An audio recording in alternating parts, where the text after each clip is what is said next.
Hello, it's Dr. MD, and another D&D stories of my campaign in the land of Nitooktook.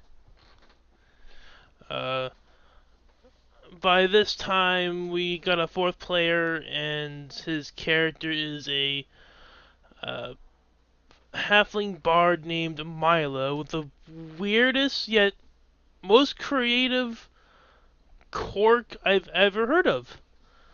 He carries around a urn of his dead grandmother's ashes, and he talks to it a lot. It's I was I don't know. I was really impressed, and it was weird and impressed. Weird emotions. Um, and then for this session, I talked. My sister was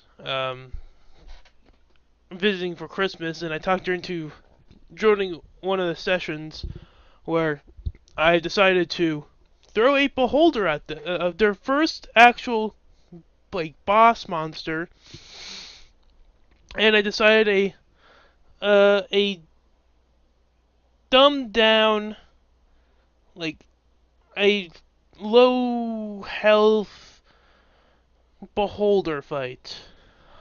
And I think I took out the disintegration ray. I think I was going for a beholder that just came into existence type of thing. So, but before they have to get to the beholder layer, they do need to get past the maze. And unfortunately, I did not create the maze. Fortunately enough, I have my friend do it for me, because I am bad with puzzles. Because I'm bad at puzzles. Um, he made up this maze for me. Each dead end had a minotaur. There's like four minotaurs in this maze. They fought at least three of them, and I think they ran into the mimic I had hiding. But it's funny. They were still new at D&D at this point, and hasn't quite grasped the concept of investigating stuff first instead of running in headlong into the situations.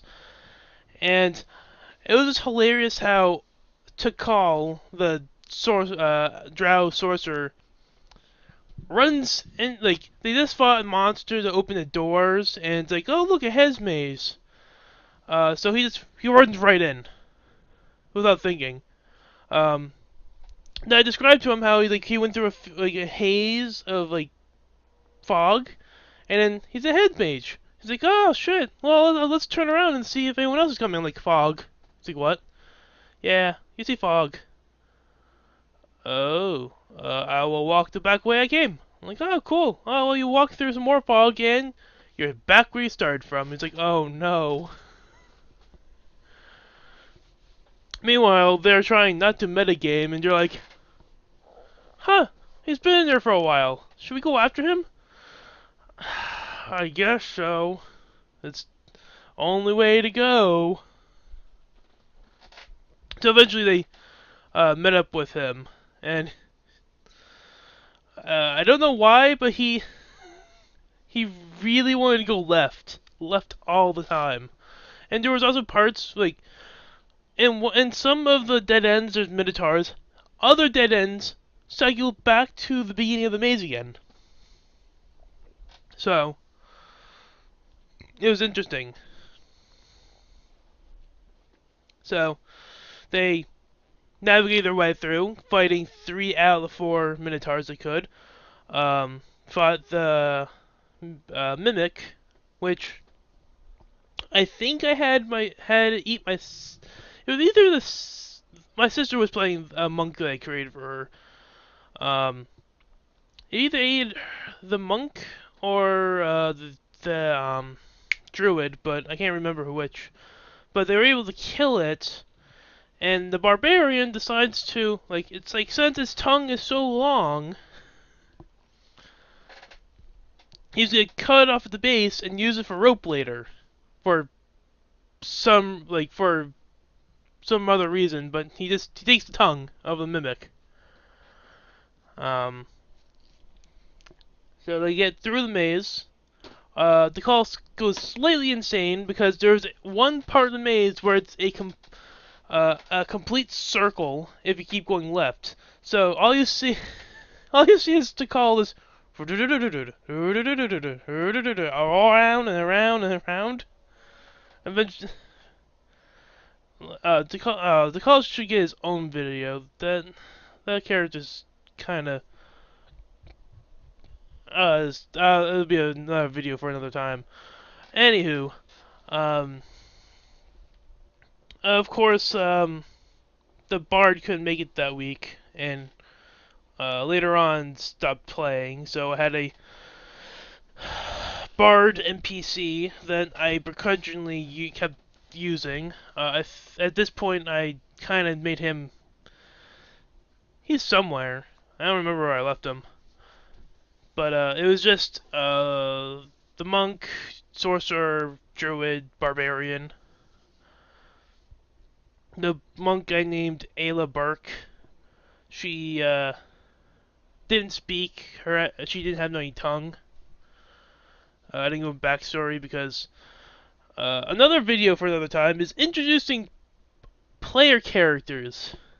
Those are quite a challenge and be another video for themselves. So they got through the maze. They all hated it. Like, hated it in a good way, I hope. I think. But they said they hated it. So, they get to the Beholder Lair, where they made some interest. Like, they were trying to talk him down, and they made interesting points. And I think they actually did a really high, like, persuasion test.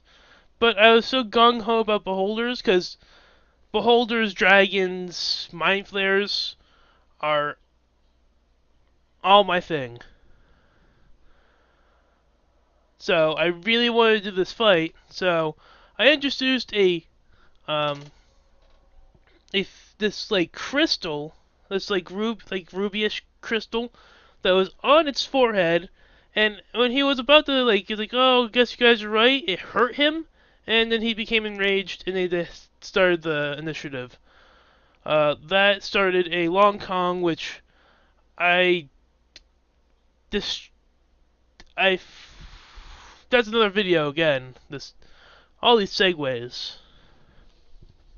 But my first real boss fight was with a low-level beholder. What could go wrong? I was purposely targeting my sister because I knew killing her wouldn't do anything to the story because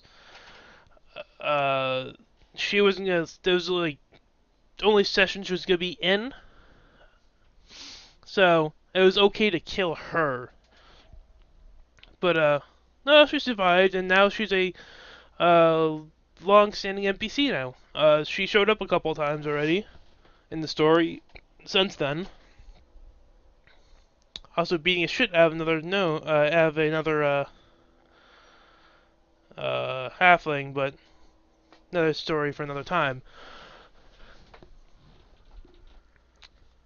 So everything was going well until Rogar, the Dragonborn barbarian, decides, "Hey, I just got this mimic tongue. It's really long. I'm going to tie the beholder to." In the room, I had like these pillars that they hide behind. So he decided to tie the beholder to the pillar, and I have him do like some grapple checks, and he beat him. And the fight eventually ended with them just poking it to death while it struggled to get free because I was rolling terribly. Which I make up in another beholder fight, which I wish I didn't, but that's the long con story. The long con story. Um, yeah, they survived their first beholder, went through their first maze, and met the antagonist of the story. It was a pretty good session all around. And that's pretty much it.